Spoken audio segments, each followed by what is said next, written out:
Hello बच्चों, good morning. पहले तो आप सभी से माफी क्योंकि बहुत टाइम से मैं वीडियो अपलोड नहीं कर पा रहा था और उसके बहुत पर्सनल रीजन थे। बड़ा बिजी शेड्यूल था और आज हम जो है असर्शन रीजन की एक दूसरी सीरीज लेकर के आए हैं और इस दूसरी वीडियो लेकर के आए हैं और इस सीरीज की ये दूसरी वीडियो होगी। इससे पहले हमने जो है केमिकल काइनेटिक्स का किया था। केमिकल काइनेटिक्स का असर्शन रीजन का एक वीडियो हम कर चुके हैं और पहले चैप्टर का वीडियो अब हम आज ला रहे हैं।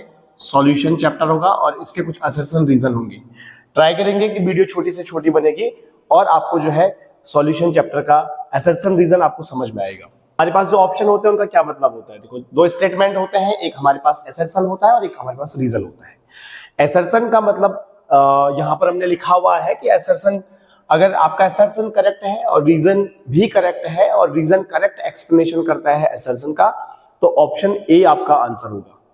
अगर असर्शन सही है और रीजन भी सही है लेकिन असर्शन रीजन को एक्सप्लेन नहीं करता है, सॉरी रीजन असर्शन को एक्सप्लेन नहीं करता है, तो उस केस में आपका आंसर होता है बी। अगर आपका असर्शन सही है और रीजन गलत है तो उस केस में आपका आंसर होता है सी। और अगर आपका असर्शन गलत है और रीजन सही है तो आपका आंसर हो जाएगा डी। बाकी के लिए आप इसका स्क्रीनशॉट ले सकते हैं और यहाँ पे मैंने लिखा हुआ है कि असर्शन और रीजन का क्या मतलब होता है। हमारे पास असर्शन है molarity of a solution change with temperature. तो थोड़ा इसको समझ लेते हैं, ये हमारे क्लास 11 से रिलेटेड भी है। Molarity of a solution change with temperature, तो इस स्टेटमेंट का क्या मतलब है? देखो बेटा, हमने पहले भी आपको पहली क्लास 11th क्लास में हमने कहा था कि जो मोलैरिटी होती है, मोलैरिटी आपका होता है number of moles of solute present in 1 litre solution. यानी कि आपका molarity is inversely proportional to volume. Molarity is inversely proportional to the volume और हम जानते हैं volume is directly proportional to the temperature. यानी कि आपका टेम्परेचर बढ़ेगा तो आपका वॉल्यूम भी बढ़ेगा और अगर वॉल्यूम बढ़ेगा तो मोलैरिटी आपकी घट जाएगी। इसका मतलब ये हुआ कि मोलैरिटी ऑफ सॉल्यूशन चेंज होती है टेम्परेचर के साथ। इसका मतलब असर्शन आपका हो गया करेक्ट। अब हम बात करते हैं रीजन की। Molarity is a colligative property.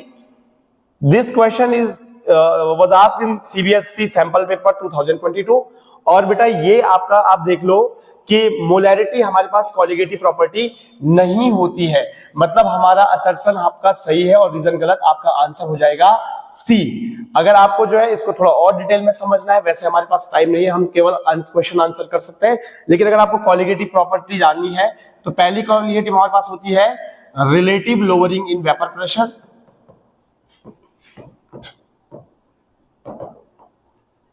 Relative lowering in vapour pressure में बहुत शॉर्ट में लिख रहा हूं अभी, ठीक है। दूसरा आपका आता है एलिवेशन इन बॉइलिंग पॉइंट। तीसरा आपका आता है डिप्रेशन इन फ्रीजिंग पॉइंट, यानी कि इसको हम बोलते हैं डेल्टा टीएफ, इसको हम बोलते हैं डेल्टा टीबी। और this is P not A minus P A over P not ए, ठीक है। ये आपकी relative lowering of in vapour pressure है। और लास्ट आपका ऑस्मोटिक प्रेशर। ऑस्मोटिक प्रेशर इसको हम बोलते हैं पाई से हम डिनोट करते हैं। तो हमारे पास जो है ये चार कोलिगेटिव प्रॉपर्टी है। मोलैरिटी हमारे पास कोलिगेटिव प्रॉपर्टी नहीं होती है, इसलिए आंसर होगा C. Now the next question is aquatic species are more comfortable in cold water rather than in warm water। ये हेनरी लॉ से रिलेटेड क्वेश्चन है और हम जानते हैं बेटा कि जो टेम्परेचर होता है, टेम्परेचर बढ़ाने पर आपका जो है सॉल्युबिलिटी आपकी घटती है। यानी कि टेम्परेचर अगर आप बढ़ाते हैं तो solubility of gases decreases, solubility decrease कर जाती है। इसका मतलब ये हुआ कि जो आपका वार्म वाटर होगा उस वार्म वाटर में ऑक्सीजन की जो सॉल्युबिलिटी है वो डिक्रीज हो जाएगी और जो आपके एक्वाटिक एनिमल्स हैं उनको ऑक्सीजन की कमी हो जाएगी और वो अच्छा फील नहीं करेंगे। That means this assertion is correct. Now the reason is different gases have different KH. This is KH. So the question is different gases have different KH values at the same temperature. और ये भी आपका बिल्कुल सही है, different temperature पर KH की value भी डिफरेंट हो जाती है। तो असर्शन सही है और रीजन भी आपका सही है, लेकिन रीजन आपका मैंने यहां पे डिस्कस किया है, ये रीजन आपका करेक्ट एक्सप्लेनेशन नहीं कर रहा है, करेक्ट एक्सप्लेन नहीं कर रहा है। So the answer will be B. आपका आंसर बी हो जाएगा, यानी कि असर्शन भी करेक्ट है, रीजन भी करेक्ट है, लेकिन रीजन करेक्ट एक्सप्लेन नहीं कर पा रहे हैं हमारे असर्शन को। आई होप आपको करेक्ट रीजन के साथ ही समझ में आया होगा। Now the next question is assertion nitric acid and water form maximum boiling azeotrope। तो ये सैंपल 2021 का क्वेश्चन है। देखो, nitric acid and water form maximum boiling azeotrope. Azeotrope जो हमारे पास होते हैं बेटा वो दो होते हैं, एक हमारे पास मिनिमम एजियोट्रॉप होता है, ठीक है, मिनिमम बॉइलिंग एजियोट्रॉप, और दूसरा हमारे पास होता है मैक्सिमम, ठीक है। तो इस केस में अगर आप देखोगे तो HNO3 और H2O जो होते हैं वो मैक्सिमम एजियोट्रॉप के एग्जांपल होते हैं। तो ये आपका करेक्ट आंसर है, असर्शन है। Now the reason, azeotropes are binary mixture having the same it's having the same composition in liquid and vapor phase। तो ये भी आपका करेक्ट, आपका बिल्कुल सही कह रहा है बेटा। एजियोट्रॉप जो होते हैं उनका जो लिक्विड फॉर्म है उसमें भी वही कंपोजिशन होता है, और जो आपका वेपर फेज होता है उस वेपर फेज में भी आपका सेम कंपोजिशन होता है, और इसी वजह से हम एजियोट्रॉप को जो है फ्रैक्शनल डिस्टिलेशन के थ्रू हम उनको सेपरेट नहीं कर पाते हैं। So the assertion is correct and the reason is also correct, but this is not correct explanation of our assertion, so the answer will be B। तो आपका आंसर इस केस में हो जाएगा B। नेक्स्ट क्वेश्चन हमारे पास है, non ideal solution form azeotropic mixture. बेटा देखो, आइडल सॉल्यूशन हमें पता है, जो राउल्ट्स लॉ को फॉलो करते हैं वो हमारे पास आइडल सॉल्यूशन होते हैं, और they are so much, we have so much properties of ideal solution, like the delta mixing V should be 0, the delta mixing H should be 0, and it should be ये it will obey the Raoult's law। तो idol के ये होते हैं, लेकिन non idol के बेटा हमारे पास जो होते हैं, नॉन आइडल के हमारे पास दो केसेस होते हैं। इसको मैं आपको अलग से एक्सप्लेन यहां पे कर देता हूं। जो हमारे पास नॉन आइडल होते हैं, नॉन आइडल में हमारे पास दो केस आ जाते हैं। एक केस हमारे पास आता है वो जो आपका पॉजिटिव डेविएशन शो करते हैं, और दूसरे वो जो नेगेटिव डेविएशन शो करते हैं। इस पे हम डिटेल में वीडियो बनाएंगे, पॉजिटिव डेविएशन और नेगेटिव डेविएशन क्या होता है, इस पे हम डिटेल में एक वीडियो जरूर बनाएंगे। फिलहाल जो हम एक और चीज समझते हैं, एजियोट्रॉपिक जो मिक्सचर होते हैं बेटा वो भी दो होते हैं, एक मिनिमम और एक मैक्सिमम। तो जो पॉजिटिव डेविएशन शो करते हैं उनको हम बोलते हैं मिनिमम बॉइलिंग एजियोट्रॉप, और जो आपका नेगेटिव होते हैं वो आपके मैक्सिमम बॉइलिंग एजियोट्रॉप होते हैं। अब हमारे पास जो क्वेश्चन है, जरा उस क्वेश्चन को वापस देख लेते हैं। कहता है non ideal solution form azeotropic mixture, जो बिल्कुल करेक्ट है। दूसरा बोलता है maximum boiling azeotropes are formed by a solution showing negative deviation.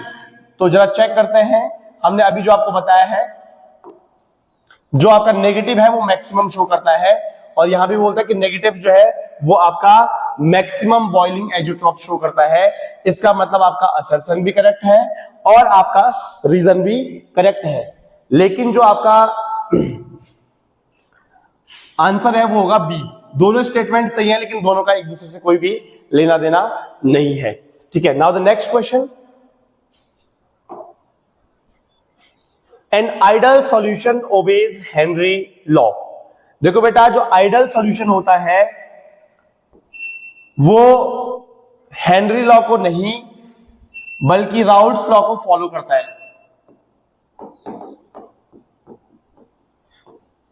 कुछ सर्कमस्टांसेस ऐसे हो सकते हैं जहां पर वो हेनरी लॉ को फॉलो करते हैं, but the general answer is an ideal solution obeys Raoult law. That means हमारा क्या है, असर्शन गलत है। और मुझे लगता है ऐसे क्वेश्चन में हमें रीजन जानने की भी जरूरत नहीं है, क्योंकि असर्शन गलत हो और रीजन सही हो तो उस केस में हमारा आंसर होता है डी। तो इस केस में मुझे लगता है हमारा आंसर डी होगा, और ये 2020 का पूछा गया क्वेश्चन है, तो करेक्ट आंसर इज डी, क्योंकि हमारा असर्शन ही गलत हो गया है। Next question is a raw mango placed in a saline water solution loses water and shrivel into pickle.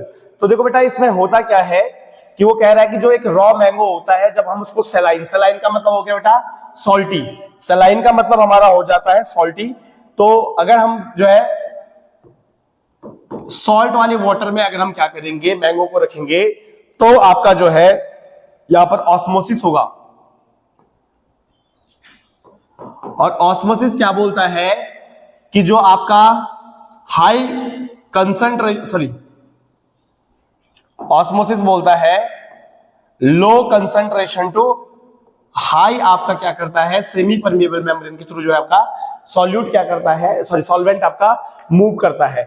यानी कि आपका देखो जो आपने लिया है, सपोज दैट हमने जो है, आई होप आपको यहां पे दिख रहा होगा, हमने इसमें लिया था नमक और वाटर, इसकी कंसंट्रेशन हो गई हाई, और जो इसके अंदर हमने मैंगो रखा है उस मैंगो की कंसंट्रेशन जो है वो आपकी होगी लो। तो लो टू हाई जाएगा, यानी कि मैंगो के अंदर से जो है वो सॉल्वेंट बाहर आएगा और वो आपका पिकल बन जाएगा, यानी कि वो आपका श्रिंक हो जाएगा, सिकुड़ जाएगा। तो हमारा असर्शन तो करेक्ट है। रीजन समझते हैं, through the process of reverse osmosis raw mango shrivel into pickle. No बेटा, रिवर्स ऑस्मोसिस ऑस्मोसिस का उल्टा होता है। मतलब अगर हम इसको समझे तो हम ये कह रहे हैं कि अगर हम रिवर्स ऑस्मोसिस करेंगे तो जो मैंगो है, अब इसमें उल्टा केस हो जाएगा, इसके अंदर चले जाएगा सॉल्वेंट, सॉल्वेंट जो है सॉल्यूशन से इसके अंदर चले जाएगा, और जब इसके अंदर जाएगा तो ये आपका सिकुड़ेगा नहीं, ये फैलेगा। दैट मींस ये आपका गलत है। Assertion is correct but reason is incorrect, so the answer will be C, the answer will be C. तो आपका आंसर इस केस में हो जाएगा सी। The vapor pressure of a liquid decreases if some non-volatile solute is dissolved in it. Okay, तो यहां पर थोड़ा सा क्वेश्चन प्रॉपर अलाइन नहीं है। The vapor pressure of a liquid decreases if some non-volatile solute is dissolved in it. देखो बच्चों, I hope आपको ये पता होगा, फिर मैं एक बहुत शॉर्ट में आपको ये समझाने की कोशिश करूंगा। सपोज दैट मेरे पास जो है, यहां पर मैं आपको एक दूसरे तरीके से समझाने की कोशिश करूंगा कि मेरे पास जो है दो टाइप के मेरे पास पहले सॉल्वेंट है, तो मैं सॉल्वेंट को दिखा देता हूं व्हाइट से, ठीक है। तो ये मेरे पास सॉल्वेंट के मॉलिक्यूल्स हैं, suppose that these are molecules of solvent, और मैंने जो है यहां से जो है ये वेपर निकल रही है,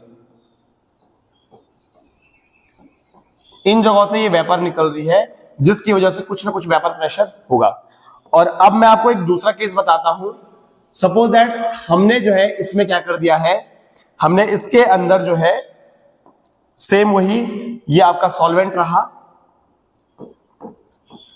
और अब हमने इसमें एक नॉन वॉलेटाइल सॉल्यूट ऐड कर दिया। मतलब हमने एक ऐसा सॉल्यूट ऐड कर दिया है जो क्या नहीं करता है, जो आपका वेपर नहीं बनाता है, जो वॉलेटाइल नहीं है।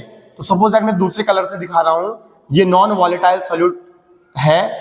और अब आपका क्या हो जाएगा, देखो बच्चों, एक तो ये आपका वेपर नहीं बनाएगा क्योंकि ये खुद वेपर नहीं बनाता है, और दूसरा जो है, दूसरा प्रॉब्लम ये है कि ये वो रास्ता भी ब्लॉक कर देगा जहां से आपका क्या बनता है, वेपर बनता है। तो अब अगर आप देखोगे इसकी कंपैरिजन में इस वाले केस में आपका वेपर जो है वो कम बन रहा है। इसका मतलब ये हुआ कि नॉन वॉलेटाइल सॉल्यूट को जब आप ऐड करते हैं किसी सॉल्वेंट में, तो उसका वेपर प्रेशर जो होता है वो कम हो जाता है। Partial vapour pressure pure vapour pressure से हमेशा कम हो जाता है।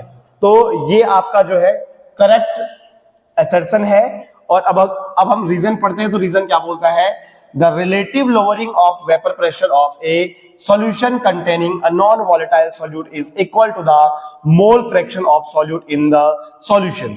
चलिए इसको भी थोड़ा समझ लेते हैं। फॉर्मूला हमारे पास होता है P not A minus P A over P not A is equal to zeta B.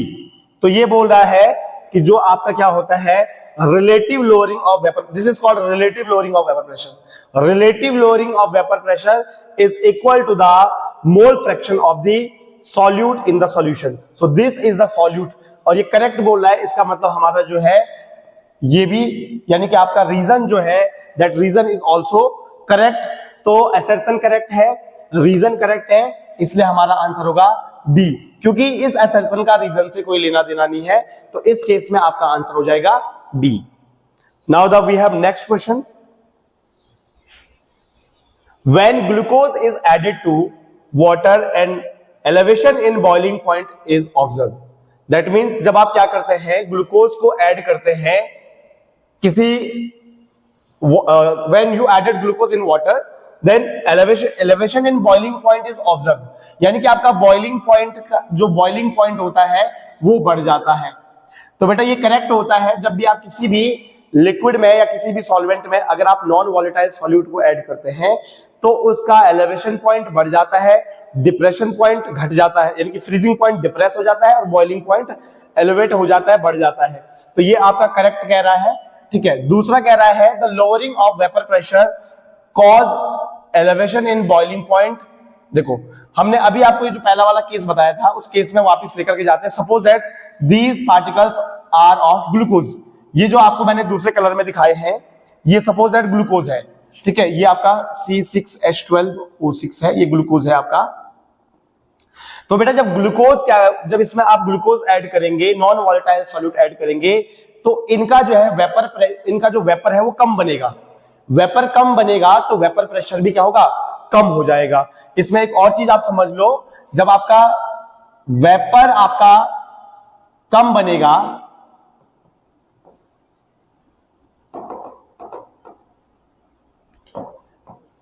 Vapour कम बनेगा बेटा, तो इसकी वजह से वेपर प्रेशर भी क्या हो जाएगा, कम हो जाएगा। और जब हमारा वेपर प्रेशर क्या होता है, इक्वल टू होता है एटमॉस्फेरिक प्रेशर के बराबर, जो 1 atm होता है। जब हमारा vapour pressure atmospheric vapour pressure के बराबर होता है तो उस केस पर क्या हो जाता है, वो उबलना शुरू हो जाता है, यानी कि बॉईल होना शुरू हो जाता है। अब क्योंकि हम कह रहे हैं कि ग्लूकोज को हमने ऐड किया तो उसका क्या वेपर कम बना, वेपर कम बना तो वेपर प्रेशर कम हो गया, वेपर प्रेशर कम हो गया तो उसको 1 atm जितना प्रेशर बनाने के लिए उसको ज्यादा टेम्परेचर की जरूरत होगी, इसलिए उसका बॉइलिंग पॉइंट बढ़ जाएगा। तो आई होप आपको ये समझ में आया होगा कि आपका जो है बॉइलिंग पॉइंट आपका क्या हो जाता है, दैट मीन्स आपका करेक्ट है और रीजन भी आपका करेक्ट है और करेक्ट एक्सप्लेन भी कर रहा है, इसलिए आपका आंसर हो जाएगा A. Now the next question is when NaCl is added to water depression in freezing point is observed. मैंने अभी आपको बोला था कि बॉइलिंग पॉइंट तो बढ़ जाता है नॉन वॉलेटाइल को ऐड करने से, और फ्रीजिंग पॉइंट जो है वो फ्रीजिंग पॉइंट आपका क्या हो जाता है, डिक्रीज हो जाता है। फ्रीजिंग पॉइंट में डिप्रेशन आ जाता है और बॉइलिंग पॉइंट आपका इंक्रीज कर जाता है। तो ये कह रहा है कि NaCl को जब आप ऐड करते हैं वाटर में तो इसका फ्रीजिंग पॉइंट जो है वो डिप्रेस हो जाता है, घट जाता है, डिक्रीज हो जाता है। रीजन कह रहा है the lowering of vapour pressure of a solution cause depression in freezing point. वही वाला रीजन वो कह रहा है कि इसका फ्रीजिंग पॉइंट डिप्रेस होने का रीजन क्या है कि उसका वेपर प्रेशर कम बनता है। तो that means assertion correct, reason correct and the reason is correct, explanation of assertion A. So the answer is correct A. Now the next question.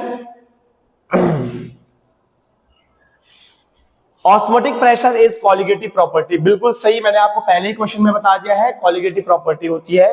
दूसरा है osmotic pressure is directly proportional to molarity. बिल्कुल सही कहा, जो pi होता है pi is equal to CRP, जहां पर C जो है दैट इज मोलैरिटी, इसको हम मोलैरिटी भी बोलते हैं।